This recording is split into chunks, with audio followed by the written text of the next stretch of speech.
What's happening? I'm in Vila Moura in Portugal at this wonderful 5-star hotel. I'm here doing a job, not a hitman job, a video job. Look at that pool. I just got back from Portugal. I was there working with a company called Pinnacle, like a business management solutions company, like a provider of those services here in the UK. I got working with them via a friend of mine, Donal, who's a photographer in Northern Ireland. Does a lot of photo work with them, and they also work a lot with the Hype Factory and some video production stuff. But they were looking for a very particular skill. Shoot good content, high quality content, post it on their channels, and do it as close to real time as possible. It was a little bit of social media management and it was a little bit of content production. It was all sort of merged in together, which takes a little bit of planning to work out their schedule and what they're doing, who's involved, who wants to be in it, how we're gonna do it. This was the camera gear that I took. This was it. I had 2 phones with me. I had a waterproof case with like an arm latch thing, and then I had my Lemuro case for my iPhone 8 with like lens attachments on. So it has 60mm lens, wide angles, anamorphics, things like that. The wides and fisheyes have kind of become a little bit redundant with the wide lenses that are built into cameras now, but the 60mm lens proved to be an absolute beauty. As well as that, lav mics and a DJI Osmo, which I just shot the vlog on. Tell you what was nice, it was liberating just having a small bag like that. To be able to just take a backpack with my clothes and my laptop, and then the small sort of selection of curated gear, I guess, with a bunch of battery banks. It was amazing. So I met them all at the airport. Flight was at like 7, so we all had to meet at like 5 o'clock. So it was an early start. We landed in Faro, which is in the Algarve in Portugal. I'd never been to Portugal in my life, never once. Now my wife loves Portugal, and has been wanting me to go for years, and I'm like, nah, I'm not interested at all, really. I don't know why, just not interested. Then when this job came up, I turned to her, I was like, I've got a job I need to go to, it's a travel job. And she's like, yeah. And I was like, you're not gonna believe where it is. And she's like, if you can say Portugal. And I was like, it's Portugal. She was like, son of a bitch. So, tell you what, she was right. Portugal's beautiful. Like, the heat though, not for me. As someone who comes from the heat, I like the mellow temperatures you get in Northern Ireland. A bit of a bus journey, we landed out in Vila Moura. What a spectacular hotel. Look at this hotel room. Absolutely ridiculous. So I'm here for a few days, and I am doing their social media during this 2-3 day, 30-year birthday celebration party with all their staff. And they were looking for someone to do their social stuff. Along comes Polly over here. Yeah, I'm basically running their social channels for the next few days, which is going to be fun. So filming, editing, posting in stages throughout the day. Everything on a phone. Ground. Close. If this was the lobby, this maybe isn't the lobby. I'm meeting Donal. Hi there. I feel like I'm going to owe you some sort of cool gig after this. Maybe I'll bring you along to a car showroom or something. Holy shit, this is insane. They took their whole team out there. There was 170 odd people. Everyone was out in this hotel, and they just looked after their whole team for these few days. Really nice people, really nice vibe from every aspect, from every department. Everyone was really, really cool. And I was there working with my buddy Donal, who's taking photographs, and a guy called Andy McFarlane from Hype Factory, who's shooting their video. So you had photography, video production, and then me doing the social media management and content production, I guess, for the day and that sort of thing. So this was really, really fun and allowed me to really play with a lot of the stuff that I've honed in from years of doing Instagram content like this. You know, short, fast, relatable content that sort of gets right in the business of people and captures those moments really quick and raw and authentically, but most importantly, gets it up online quickly in a way that respects the people, respects the brand, understands how to communicate from a brand's tone of voice, you know, because if you're doing these sorts of things for a business, you can't do everything in your own voice. We have to make sure you can adapt. Now, I'm able to do that because I've worked in advertising. So a lot of the stuff I do, I work on one brand and I'll work in a different sector. So I could be going from like a banking freaking company to, you know, like a local charity, to a clothing store, to a restaurant, to a coffee shop, to whatever. You have to be able to adapt. So this is a big town hall thing that they're going to be doing tomorrow. You can't have a business trip without a little conference. There's 3 of us involved in this process of documenting. We've got Big Donal McCann over there, architecture extraordinaire, and photographer of people's faces as well today. He's shooting there. And then Andrew from the Hype Factory, Andrew McFarlane, shooting the video behind the scenes. And then Dildo Baggins over here doing social media. There's a couple of guys here with their camera gear. Hi, just do this 2x zoom.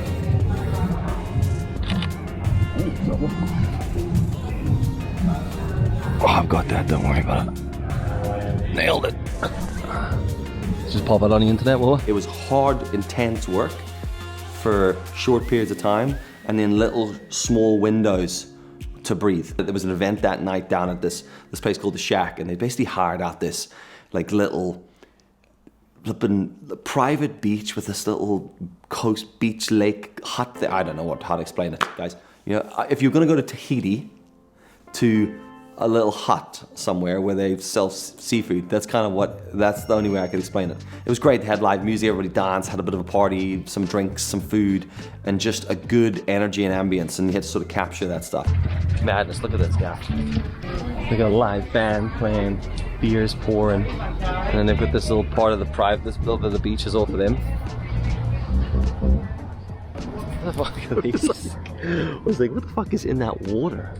Do you want to swim with them fish? What fish are they? What's the vibe of the fish? That water is uncomfortably warm. That water is so warm. That's like scary warm. Like, I was expecting that to be slightly cold and it's not even. Just fucking, there's always someone with a drone. Nothing I enjoy more than a risky drone shot.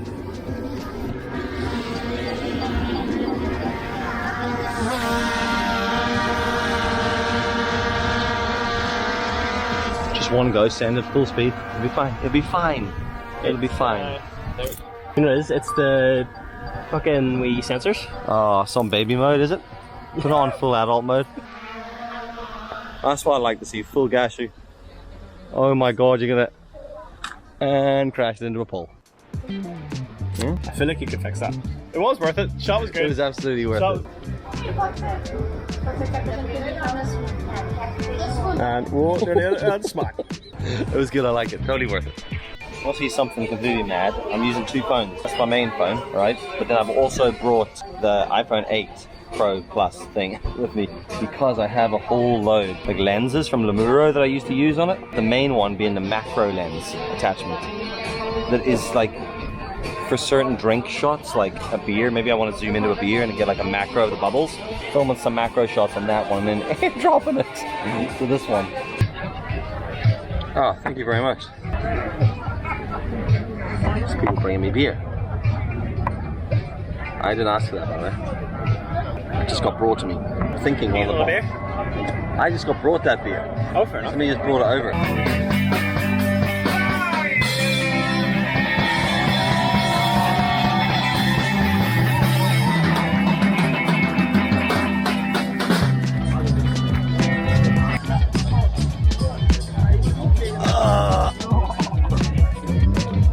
Tough job. Someone's got to do it though, folks. Someone has to do it. They were really encouraging us to just get involved with the food and the people and enjoy the atmosphere around it, which is really, really nice to have people doing that sort of stuff because you are working the whole time. I wasn't doing any dancing, but I did enjoy a couple of beers throughout the process of that day, which was quite nice and does allow you to sort of interact and mingle a lot better with the people that you're there filming and shooting because it's very uncomfortable when you're trying to get in on this sort of stuff. You got to get used to these people and they don't know who the fuck you are and you're bouncing in with a camera and sticking it in their face and getting them to do it can be super, super awkward. Morning. Someone's in the pool already. 4 minutes to 7. Gonna go film some people do some yoga. The next day, super early start. Some people were doing this run, some people were doing yoga on the beach. We needed to capture essence of that sort of stuff, but without interfering too much in it. You know, you don't want some dude like fucking in your face there with a phone doing whip transitions while you're trying to do downward dog. Do you know what I mean? You're like, you open your eyes and I'm there. Do that again. So, but a respect is required in these situations. I made sure I found those little pockets. Once I'd shot the stuff, edited and posted, I saw little windows of opportunity. Little half hour here, slide my way into the swimming pool for damn, it was a beautiful swimming pool. So myself and Donald, like just before breakfast, snuck in there for a little early morning swim. Found a very short window. Oh, that's nice.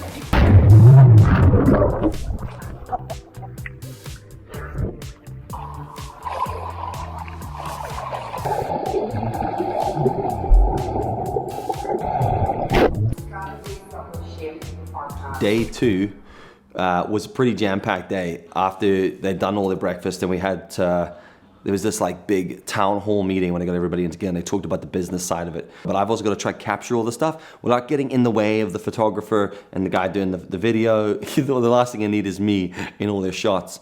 And also, social media doesn't need all that stuff. There's 2 guys here capturing high quality content that they're going to use as legacy stuff. I just need to get quick stuff captured. This is the first time in my life I've ever shot a conference in bare feet, because it was so fucking hot. My feet were sweating in flip-flops. Right, that's finished. I got food all over my shirt. I know what you're thinking to yourself. Dylan's that the best way to fix it? This is my fault. I went back for second dessert. You know, 2 dessert Dill. So I'm an athlete, obviously. Hold on a second. What do you think? You're thinking like, Dill, you've made that 10 times worse, but we've got 50 minutes before the next activity, so why don't we, you know, we'll sneak a very quick swim in while we can.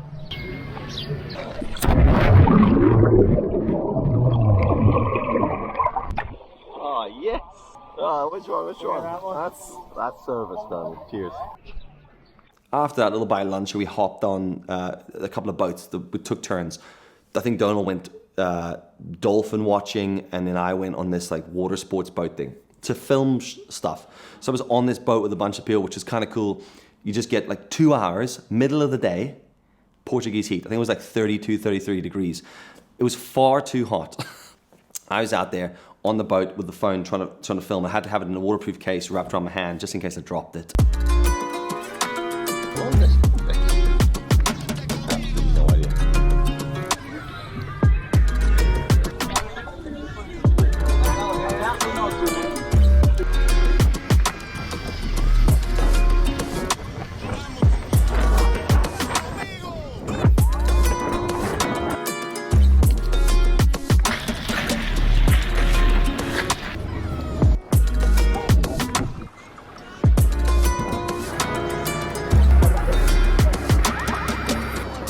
So I basically just sat there, we just filmed these people enjoying this thing. It was great cracking. And back to the hotel after a few hours of doing that.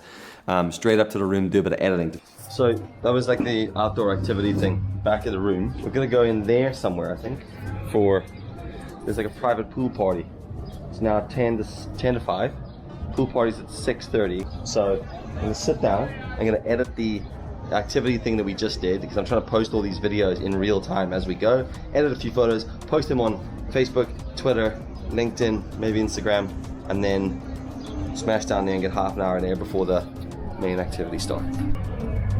Problem with editing on the phone is just it's very fidgety. I use a bunch of different apps for this, and it varies depending on what projects I'm doing. If I use Premiere Rush, because I can do quite a bit in it, but for the majority of stuff now I just use CapCut, which is a TikTok app, which if you watch other videos of mine, you'll know how I feel about that. But you can't argue with it, it's fucking incredible. I mean, I'm just waiting for it to load at the moment. Right, exporting. I'll run that through Continual, which splits it into 4 segments of 15 seconds, because I prefer to do stories like that. Finish up the video edit, to color grade it, add in whatever music I want, and there's little title graphics that I created before the event, file stuff up before. No idea where I'm going. This looks right.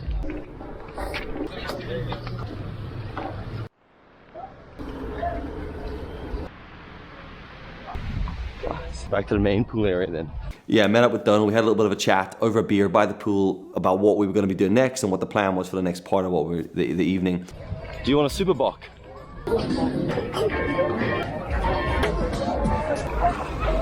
Yes, sir. They had this insane private pool function area. It was a pool party. The first question I asked was, well, when do we get in the pool? And they were like, no one's getting in the pool. I was like, oh. It was a decorative pool. It was very decorative, to be honest. People didn't get into it, but it did have synchronized swimmers, which came with its own entertainment.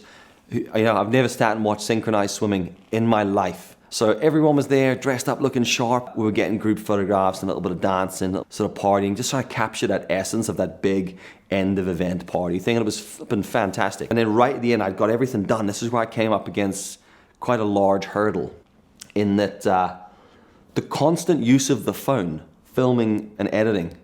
You have 4K footage with a battery bank attached to the phone the whole time. The phone overheated. Like, have you ever in your life heard of an iPhone overheat? This is the second time this has happened. This happened to me before, and I got a little warning saying there was something like iPhone too hot, and then FaceTime, the functionality and the depth perception of FaceTime switched off. That's normally the first warning. So if you ever get that thing, you know your phone's about to fucking die. And mine did. And I was like, oh my God, what is happening here? I still had to capture a couple of little extra things. Luckily I had the other phone with me, so I was able to work with that temporarily before putting it all together on the Mac. So I was able to turn the phone on for short periods of time, transfer the video, the edited video over to the Mac to be able to chop it up and edit it out and then bounce it back to the other phone, relog into all the social apps into their accounts so that I could get all that stuff done, which is a fucking tedious job in itself. Logging into things, I'm over that. I'm so over logging into anything. Work the treat. But the phone, fucked. Everything's done. I was like 95% of the way there, but you're not gonna believe this, all right? This needs to happen. It's gonna sit in the fridge for 10 minutes while I have a cold shower, because it's fucking roasting today. And then I'll finish editing that and we can post it. I managed to get that last bit done and uploaded by the skin of my teeth, which was fucking stressful. So I was there, I left the party at like 10:30 and I was fucking working on the solution, get all this shit done for like the next 2 or 3 hours. It was like 1 o'clock by the time I eventually switched off. I was like, then the next morning we had an early flight back from the event. So I think that's it. I think that's it done. It's 9:15 in the morning. How can it be that hot at 9:15? That's like, this feels like midday. There was some stuff I wanted to schedule in the days after the event, so I did that, a little bit of that, pulled all the video footage together and built a recap video that was going to be posted a week after the event. All that stuff has gone up on the internet, but it was really good fun. It was just working with really cool people, both from the production side and the client side. But Portugal, I can see why people quite like it. I just wanted to use this as an excuse to play with lights and microphones again, to be honest. Thanks so much for watching. I'll catch you in the next video.